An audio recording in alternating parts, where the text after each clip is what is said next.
Mesdames, Mesdemoiselles et Messieurs, bonjour et bienvenue à cette autre édition de Diaspora Show. Il sera essentiellement question tout au long de cette édition, n'est-ce pas, de musique d'une part, et nous irons du côté de l'Université Paris-Nanterre pour vivre la soutenance de thèse du docteur Hervé Kouamouo.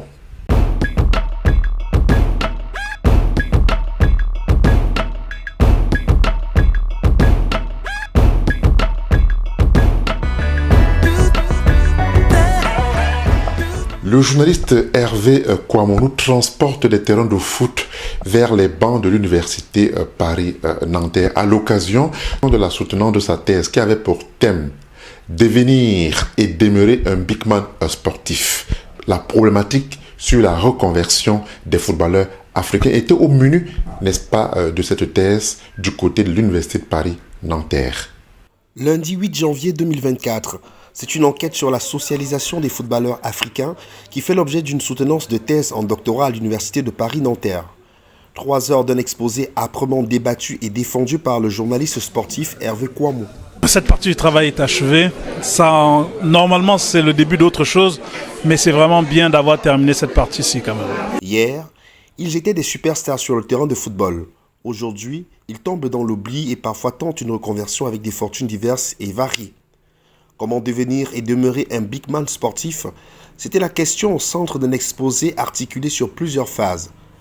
L'invisibilité relative des anciens joueurs africains qui n'étaient plus présents au poste d'encadrement du sport, qui sont habituellement ceux de leur reconversion. Vraiment, c'est un thème qui est non seulement original, mais qui est pertinent parce que très souvent, vous savez, les sportifs, les joueurs internationaux, enfin les grands sportifs ont des carrières très courtes. En moins de 10 ans parfois, ils arrivent au sommet et nous en faisons des idoles, des big men, comme on dit, comme il a si bien démontré. On en fait des gens très influents, on sommes autour d'eux, la famille, les amis, on forme une grande cour. On ne pense pas toujours à les aider, à réfléchir à leur reconversion, à mettre de l'intelligence dans leur parcours. Donc voilà un éclairage qui va permettre de percevoir autrement ces carrières-là, ces parcours, et de réfléchir à comment faire pour que ces sportifs, ces big men, restent des big men. Parce qu'il y a vraiment des destins cruels, vous voyez bien comment très souvent ça... Voilà, ils ne sont pas bien entourés.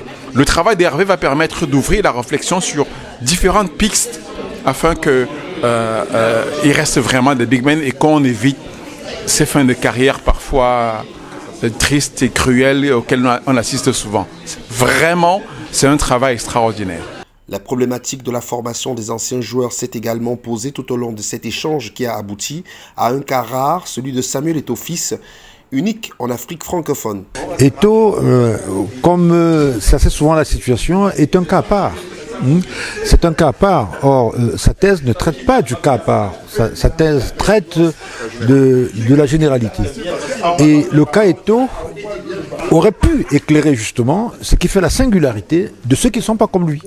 La belle intuition du thème, très novateur et surtout l'originalité du sujet abordé par le désormais docteur Hervé Kouamouo. Qui soutient sur une thématique nouvelle pour moi, parce que je ne savais pas ce que c'est que la notion de big man. Donc je découvre cette notion nouvelle qui m'intéresse, mais qui m'intéresse d'autant plus que la part belle est faite aux sportifs africains, sportifs de haut niveau, qui après leur carrière décident de rester au haut niveau.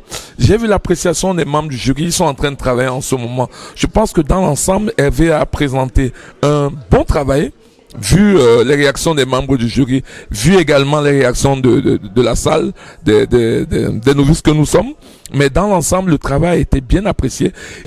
Pour moi, la première originalité de ce travail de longue haleine est qu'il croise effectivement une perspective anthropologique, c'est-à-dire comment la culture africaine, la structure politique africaine a une influence sur la manière dont les joueurs de football internationaux d'origine africaine vont se positionner dans les jeux de pouvoir et envisager une reconversion professionnelle, un devenir au-delà de leur carrière sportive. Donc ça, je pense que ça c'est très important, c'est-à-dire qu'ils croisent cette perspective anthropologique avec une perspective sociologique et historique. C'est ce qui fait la valeur de son travail et qui sera reconnu comme tel. Alors, une deuxième originalité, peut-être aussi, ça réside dans justement la mobilisation de ce concept de big man qui est très intéressant pour comprendre justement les logiques de ces joueurs africains et comment ils sont pris dans des jeux de pouvoir qui font pression sur leur comportement, notamment économique, en direction de leur famille, de leurs amis, et qui les compliquent la gestion de leur trajectoire professionnelle et de leur reconversion. Donc ça, je pense que c'est quelque chose sur lequel Hervé Kouamouo a porté vraiment une pierre à cet édifice, à la compréhension, aux connaissances relatives à ces joueurs africains professionnels. Le big man dont il est question ici serait-il l'intermédiaire du système international qui pourrait être identifié comme une institution d'emprise par sa capacité à produire des normes, à déterminer et à évaluer un espace de contrôle? Les big men sont vus comme ailleurs, on dirait des personnes providentielles et qui à la fin effectivement se retrouvent en train d'être acculés même par les familles parce qu'ils ont constitué une certaine fortune qu'on pensait inépuisable. Et eux-mêmes parfois ça les impacte parce que qu'est-ce qu'ils ont culturellement eux-mêmes en tant que bagage pour pouvoir se dire qu'ils peuvent gérer ce qu'ils ont eu comme finance et pouvoir effectivement faire prospérer cela autour d'eux. Donc pour moi, c'est que Hervé Kouamouo, qui je le dis maintenant avec fierté deviendra docteur Kouamouo, apporte dans la science aujourd'hui, dans cette catégorie de socialisation des sportifs. C'est effectivement ce nouveau regard-là qu'on devrait avoir pour pouvoir comprendre effectivement comment est-ce qu'on peut passer d'un simple footballeur demain à un big man et pouvoir le demeurer. Parce que c'est très bien d'avoir ces richesses-là économiques, mais de pouvoir effectivement les gérer plus tard et de devenir quelqu'un qui ne soit pas dans une lignée qui soit déjà tracée, comme on l'expliquait tantôt, être entraîneur ou ceci, mais devenir quelqu'un d'autre dans cette société, de passer d'une vraie reconversion, ça veut dire quitter d'un métier à un autre, devient très intéressant. Donc effectivement, ça a cette nouveauté que ce travail apporte pour pouvoir démontrer qu'effectivement on peut quitter d'une phase à une autre tout en ayant été un sportif et tout en démontrant que culturellement on a de quoi faire valoir. Alors c'est assez compliqué en fait parce qu'il y a ce qui est important surtout, c'est cette volonté de rester un big man. Je pense qu'il y a quand même des choix à faire et on sait que par nature, il y a un renouvellement régulier dans les sportifs et tous ne peuvent pas rester des big men pendant des décennies. Donc du coup, il faut, pour beaucoup, acceptent de laisser leur place et c'est probablement le plus simple pour une majorité. Il y en a très peu qui peuvent le rester parce qu'ils acquièrent des positions politiques notamment qui vont leur permettre de maintenir cette position. Mais tous ceux qui sont dans l'entre-deux et qui luttent se lancent un peu dans un combat presque perdu d'avance parce qu'effectivement le nombre de places est par nature limité. Hervé a eu accès en fait à tous les joueurs camerounais qui ont eu une carrière internationale depuis les années 80. Donc il a recueilli des informations tout à fait extraordinaires et il a su en faire une analyse, je dirais qualifiée d'anthropologique, très intéressante sur les enjeux de pouvoir qui existent entre ces anciens joueurs, entre les générations de joueurs et comment en fait les trajectoires pour se reconvertir sont parfois extrêmement difficiles à réaliser, à assumer et je crois que la thèse le montre très bien. Des éducateurs, journalistes et personnalités du monde du sport ont fait le déplacement de Nanterre avec beaucoup d'attention et surtout beaucoup de curiosité. Nous avons discuté beaucoup depuis plusieurs années sur cette thèse. Il s'est inspiré beaucoup du travail que j'ai fait. C'est pour ça qu'il a même cité dans la thèse une partie du travail que je fais dans le milieu du football vétéran depuis plusieurs années. C'est une fierté pour moi de pouvoir... Enfin, je l'appelais docteur depuis plusieurs années, mais aujourd'hui, c'est une réalité. Donc, je ne peux être fier parce que ce sur quoi aussi je me suis engagé depuis quelques années, un travail scientifique de mon responsable de la communication a été fait Et un produit est aujourd'hui là qui va pouvoir inspirer les prochaines générations et inspirer cette reconversion des footballeurs qui est un challenge que je me suis donné depuis plusieurs années. Oui, je suis d'abord très fier du travail abouti par Hervé. C'est quelqu'un du domaine, c'est quelqu'un qui a touché en fait un sujet très sensible, original. Il a pris un gros risque parce qu'en fait personne avant lui n'avait évoqué ce sujet. Et je pense qu'il a fait comme il fallait et il a ouvert également des portes à plusieurs personnes qui peuvent s'intéresser en fait à l'avenir des footballeurs africains en général et camerounais en particulier. C'est un grand travail qu'il a abattu dans un peu plus de 400 pages avec de la documentation précise, des choses assez concrètes, un sens du détail. Et pour Hervé qui est un amoureux du football, un amoureux de la CAN, quelques jours avant le début de la CAN, franchement c'est magnifique. Je pense que c'est le plus beau cadeau qu'on pourrait offrir à Hervé avant le début de la CAN, de le titre de docteur. Je suis déjà très émue parce que c'est la première fois que j'assiste à une thèse de doctorat. Donc de voir un ami personnel, Hervé Kouamouo, soutenir, il m'a beaucoup émue. Il m'a donné cette envie de repartir à l'école et de m'instruire encore davantage. Donc le sujet m'a intéressée puisque je suis fan du football et je me suis retrouvée un peu dans tout ça, de mon enfance et de la vie réelle. Donc je dis un grand bravo à Hervé et il a tenu bon et que Dieu lui ouvre des portes par rapport à son diplôme et qu'il puisse trouver un emploi digne de son doctorat.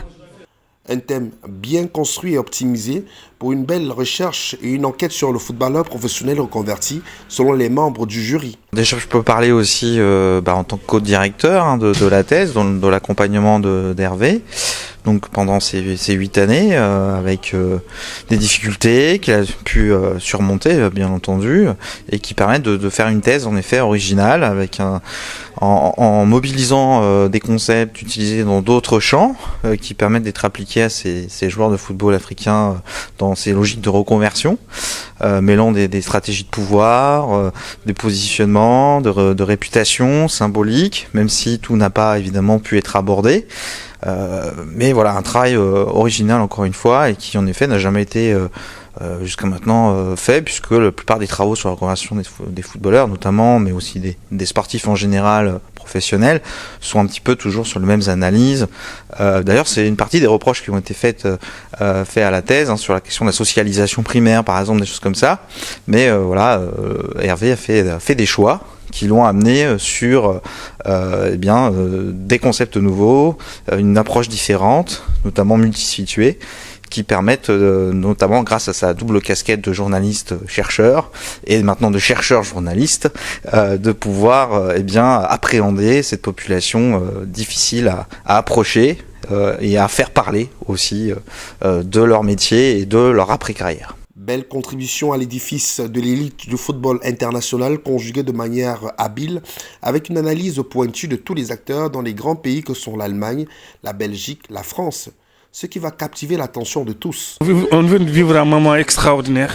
Déjà la ténacité de Hervé qui a su maintenir une cadence de 8 ans pour préparer, pour produire cette œuvre gigantesque. Je pense que sa thèse rentrera dans l'histoire, que des générations vont lire, étudier et l'appréhender. Et en tant que Mauritanien, je découvre que Hervé connaissait la Mauritanie. Le premier tournoi scolaire de la Mauritanie pendant 10 ans, le tournoi Sidi Mohamedou Labas, qu'on appelle le tournoi BMCI. Et le premier footballeur professionnel de la Mauritanie venait de ce tournoi-là. Donc Hervé a fait une petite thèse pour ce tournoi-là, pour la Mauritanie. C'est extraordinaire de voir ici à l'université Paris 10 parler d'une thèse de cette facture-là. Qu'on parle de la Mauritanie, c'est extraordinaire pour notre pays. Notre cher doctorant, qui sera docteur, on l'espère, dans quelques minutes, nous a transporté des terrains de football, d'un terrain de jeu, au terrain universitaire. il y a la dynamique du football avec ses victoires, avec ses controverses parfois, avec ses émotions, et il y a la rigueur du terrain scientifique avec ses exigences sur le plan des sources, sur le plan de la discussion des sources, sur le plan de la confrontation effectivement des champs disciplinaires de recherche. Ici, on a convoqué l'histoire, donc l'évolution de ces carrières-là, l'évolution aussi du football africain dans sa structuration, sa composition. On a aussi la sociologie des acteurs, la sociologie des organisations d'acteurs, et puis la sociologie de la socialisation qui fait l'objet justement, qui est dans le titre même du travail qui est proposé par l'Impétran.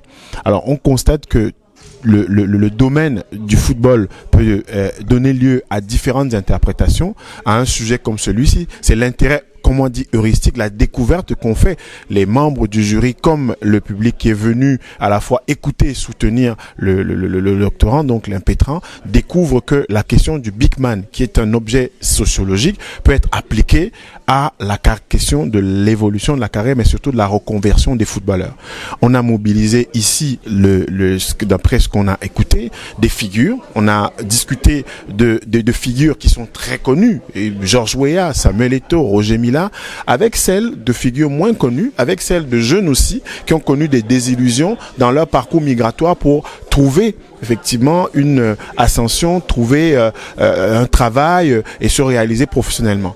Et on constate que cette thèse-là fournit le matériau pour mieux analyser et confronter les footballeurs avec d'autres métiers. On constate simplement que le footballeur pratique un métier comme un autre. On constate que le footballeur a des problèmes de reconversion différents d'autres métiers. Quand il a illustré un préfet, un administrateur civil, un journaliste même, un cadre de santé, un médecin, ils ont eu retraite. À un moment, ils s'arrêtent, ils ont accompli une carrière. Or, le footballeur, parce que sa carrière est courte, les exigences sont encore plus nombreuses, sont encore plus sévères quant à ce qu'il va faire après sa carrière. Une carrière de 7 ans, une carrière de 10 ans. Aujourd'hui, les carrières sont en moyenne de 7 ans pour un footballeur, pour briller, pour se révéler. Et puis maximum 10 ans pour les plus endurants. Comment on fait quand on commence une carrière à 20 ans, on l'achève à 30 ans? Qu'est-ce qu'on fait après les 30 ans? Donc, l'exemple de la région parisienne où de nombreux footballeurs africains essayent de se reconvertir peut être appliqué aussi à l'échelle du continent stricto sensu, mais de manière générale à d'autres contrées dans le monde où la question de la reconversion se pose. Donc, autrement, du terrain du football où on a joué, on a exercé, on a suscité des passions, on a été un héros, au terrain scientifique où on peut avoir du recul par rapport à ses carrières. Donc, l'intérêt donc de monsieur de Dr Kouamouo, l'intérêt de sa thèse, c'est de nous faire réfléchir sur la question historique, la question sociologique concernant le big man, donc la reconversion du footballeur qui est une figure haute importante, et comment effectivement, quels sont les mécanismes qui permettent effectivement que cette question de la reconversion soit organisée, structurée et encadrée. Viendra le moment de délibérer avec un ouf de soulagement. 8 années de recherche pour arriver à lire la fameuse déclaration. Et enfin, le docteur Hervé Kouamouo dans son nouveau rôle de chercheur. Avec Kouamouo, nous sommes heureux de vous annoncer que vous êtes digne du titre de docteur de l'université Paris-Nanterre. Donc, on peut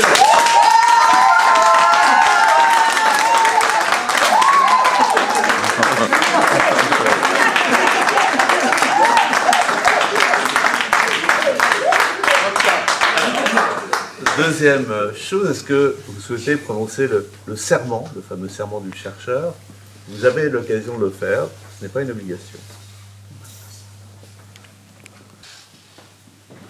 En présence de mes pairs, parvenu à l'issue de mon doctorat en sociologie du sport, et en ayant pratiqué dans ma quête de savoir l'exercice d'une recherche scientifique exigeante, en cultivant la rigueur intellectuelle, la réflexivité éthique et dans le sens des principes de l'intégrité scientifique, je m'engage pour ce qui dépendra de moi dans la suite de ma carrière professionnelle, quel que soit le secteur ou le domaine d'activité, à maintenir une conduite intègre dans mon rapport au savoir, mes méthodes et mes résultats. Yes.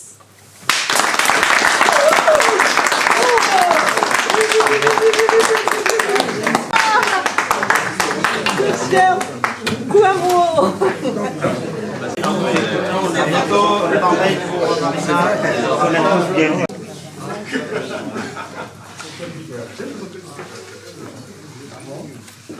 Puis on est très content de Hervé aujourd'hui et puis bon, voilà, c'est la joie. Je suis très content parce que ça va faire des années qu'on parle de cette thèse qu'il prépare un peu avec nous finalement et donc content qu'il aboutisse ce travail. Donc il a beaucoup travaillé, félicitations à lui, on est très heureux. Bah écoutez, j'ai la chance de connaître Hervé depuis la sixième, et j'ai eu la chance de le voir œuvrer et d'avancer sur ce sujet-là. On a beaucoup discuté de Château Renaud entre autres et le sujet était particulièrement intéressant. Voilà, déterminant parce que ça a ouvert des champs sur d'autres approches et je pense qu'Hervé pourra très probablement démultiplier ce sujet du big man sur d'autres aspects qui concernent notre culture au Cameroun. Je voudrais d'abord rendre grâce à Dieu qui a permis que ce projet aboutisse. Je n'y ai pas beaucoup cru compte tenu des difficultés qu'il a eues depuis plusieurs années. Et quand il m'a dit qu'il va se tenir en janvier, c'est la raison pour laquelle je suis là. Parce que sinon, l'hiver, je n'aime plus être là parce que ça me rend malade. Mais je suis vraiment content d'être venu et d'avoir vu. Je parle en leur nom, je parle au nom de Pasteur Wanji, je parle au nom de Monsieur le maire Kouamouo, pharmacien par surcroît, que c'est une joie pour moi en ce jour de voir Hervé réussir. Je vous remercie. Un verre de l'amitié va clôturer ce grand moment de l'intelligence scientifique autour de la reconversion des anciennes gloires du football rond, encore appelé Big Man.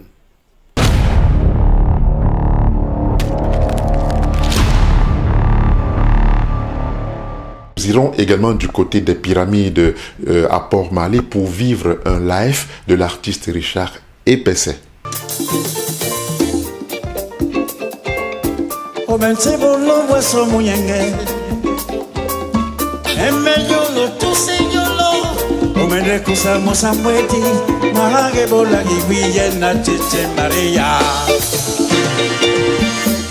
Santa Maria.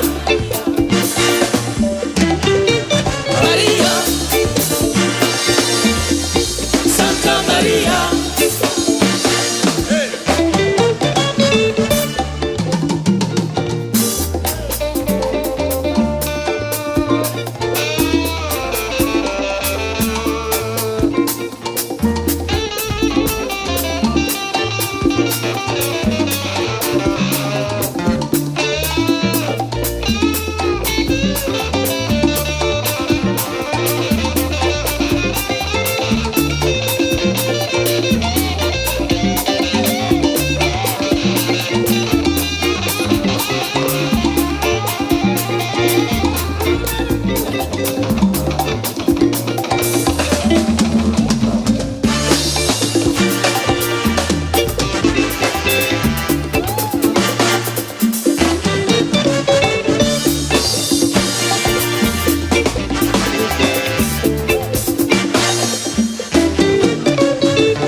Merci d'avoir été de nous tout au long de cette édition. Rendez-vous la semaine prochaine pour une autre édition de Diaspora Show.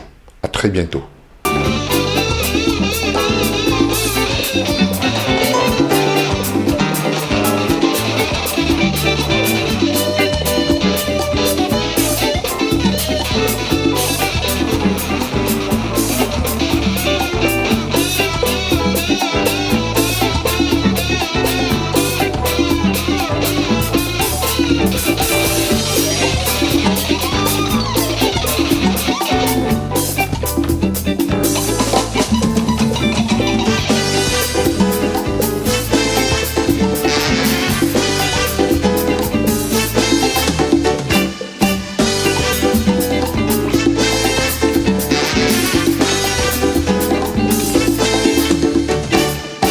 Mesdames et messieurs, vous allez répondre maintenant. À vous de chanter. Maboma wase manyaki sane motoe.